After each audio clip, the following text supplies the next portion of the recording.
આ તરફ અમદાવાદમાં પ્રદૂષણ ફેલાવતી મહાનગરપાલિકા સાઇટને દંડ ફટકારવામાં આવ્યો છે।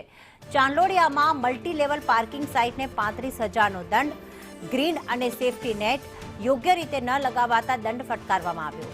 નેટ ન હોવાથી સિમેન્ટ કોન્ક્રીટ પાર્ટિકલથી પ્રદૂષણ ફેલાય છે। શ્રી ઇન્ફ્રાકોન બનાવે છે મલ્ટી લેવલ પાર્કિંગ, જ્યારે દંડ ફટકારવામાં આવ્યો।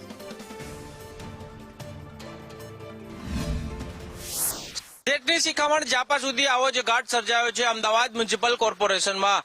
અમદાવાદ શહેરના ચાંદલોડિયા વિસ્તારમાં મલ્ટી લેવલ પાર્કિંગની કામગીરી જે છે તે અમદાવાદ મ્યુનિસિપલ કોર્પોરેશન દ્વારા શ્રી ઇન્ફ્રાકોન કંપની જે છે તેને સોંપવામાં આવી હતી ને તેમજ નિયમોનો ઉલાળ્યો જે છે તે કરવામાં આવી રહ્યો હતો અને તેના ભાગરૂપે જ હવે અમદાવાદ મ્યુનિસિપલ કોર્પોરેશનને પોતાની સાઇટને જ દંડ ફટકારવાની ફરજ પડી છે।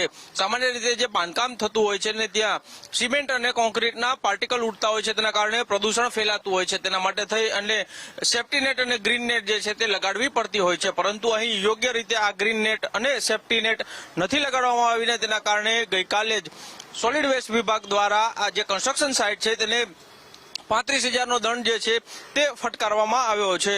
સામાન્ય રીતે લોકોને શિખામણ આપવામાં આવે છે કે જ્યારે કોઈ પણ બાંધકામ સાઇટ ચાલતી હોય છે ને ત્યાં આ પ્રકારની તકેદારી રાખવી, જેથી કરી અને પ્રદૂષણ ફેલાતું અટકાય, પરંતુ અમદાવાદ મ્યુનિસિપલ કોર્પોરેશનની આ જે કામગીરી ચાલી રહી છે ને તેમાં જ આ પ્રકારની સ્થિતિ જે છે તે જોવા મળી રહી છે। કેમેરામેન પુખરાજ શર્મા સાથે કશ્યપ જોશી, સંદેશ ન્યૂઝ, અમદાવાદ।